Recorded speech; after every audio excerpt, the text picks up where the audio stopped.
Tip is directed by Joe Carnahan and stars Matt Damon, Ben Affleck, Steven Yeun, and among others. And this story, it deals with Miami cops who investigate this woman's house, played by Sasha Kali, and they discover that there's a big money that's from the cartel that's in the walls, and it's worth at least $20 million. And pretty much becomes like a story about betrayal and some corruption going on and some other things that we've seen familiar of other cop movies.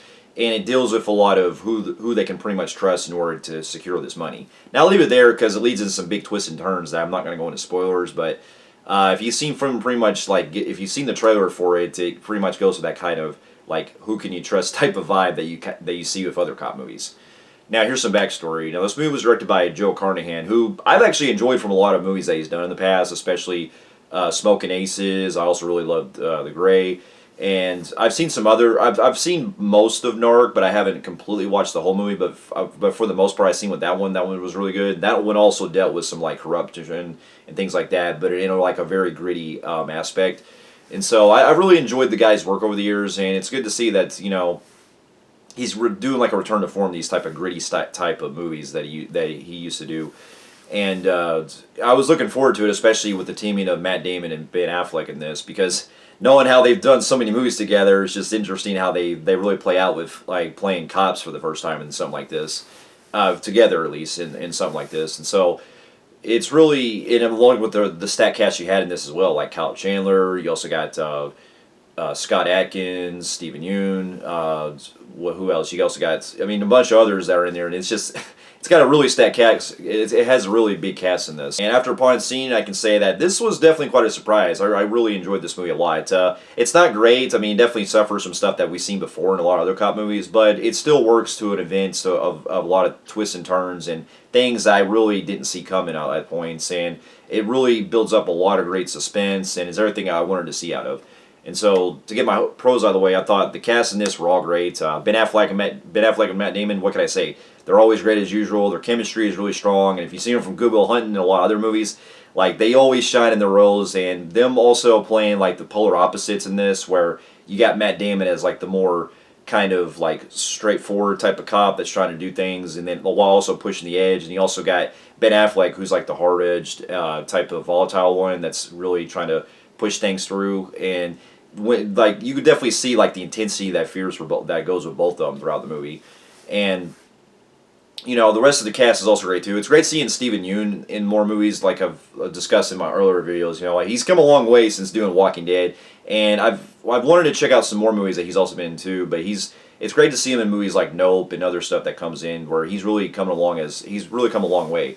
And then the other girl, Tiana Taylor, I thought was great too, coming off of One Bow After Another. I don't know if this was shot before or after that film, because I really enjoyed her in that one, but this one was great too. And while she's not in it, while she is playing more of a supporting role in this, she is still really good. And I also enjoyed, I forgot the other girl's name, but the other officer they're with too. Like the whole cast is all phenomenal. Like everyone does such solid performances, and the way that to get my other pros, the tension, the way it builds to how about the first half when it's dealing with a lot of them securing the money and everything, it really puts a lot of that. It builds a lot of suspense in that you're really figuring out like who's behind like some double crossing and stuff, because there's also phone calls that they're getting that has like a deep voice that's calling them and everything, and it makes you really question like how this is all happening. While you could kind of see how the movie is going because there is kind of a predictability to it, it did actually have some stuff that I didn't really see coming, because not to go into spoilers, but also the way that this whole thing is set up, it comes into play with the very beginning of the film that sets the plot into motion. And it has to do with a backstory that's involved with a tragedy that happened. So I'll just leave it there because that's really what pretty much sets the whole plot into gear with it. And just also the action scenes, the way they're handled too, I thought are great for the most part, despite some little minor cons we get into that hold the movie back from in that department. But just the intensity that builds, especially there's like one part where you got, for example, where Matt Damon and Steven Yeun are kind of staring at each other in the street and stuff, and they're trying to figure out if they can trust each other or anything. I really love how this movie is kind of like doing a point the fingers who done it type of aspect for about 3/4 into the movie. And so also it's got a really moody soundtrack to it as well. That kind of also reminds me a little bit of the score. Kind of reminds me a little bit of the Beast score that plays from Sicario and that type of level. it's very booming the way it builds the music up and everything. The stuff actually goes down the second half too. That's where it also really picks into gear, where you're seeing like some twists and turns that happen that I really found myself engaged in, because it kind of goes in a direction you're thinking of in one moment, but then it switches gears on something where I was like, okay, that was really clever. I enjoyed that aspect. Now, if I had to get into some of my cons, I will have to say that some of the things that do hold the movie back is that it does feel like it's, kind of been there, done that, with some corruption that goes on where you've seen in other films. And it does have kind of a ending when it gets to a climax. It has a kind of predictable level when you really point out the when you really like point the pieces out and everything. It makes you really put everything together on a like knowing how the plot's going to be. So that can throw off, especially if you know who pretty much the person behind everything is going down. And then there's also some shaky cam that happens, especially later in the film, that does take away some of the action scenes into play.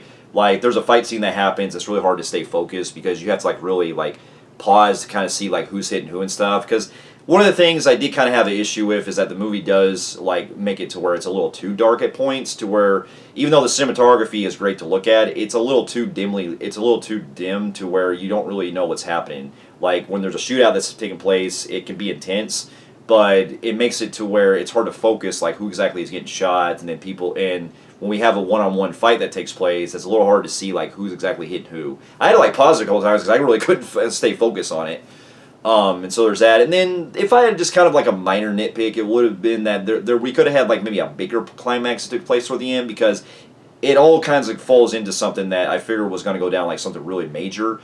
So it feels a little bit more like it's quick and to the point toward the end, which it has a cool chase that takes place and all that. But when you really break it down, it's like they really could have went more like balls to the wall, where you got like a lot more epic than what we could have got. Overall, though, I still really enjoyed this movie a lot, and certainly a great return to form for Joe Carnahan, because I really enjoyed a lot of his other films. With that, I'm going to give it a high compelling grade on the Film Freaks meter. So, for those of you who've also seen The Rip, let me know in the comments of what you thought about it, and thank you so much for watching, and I'll see you in my next review. I'll see you later.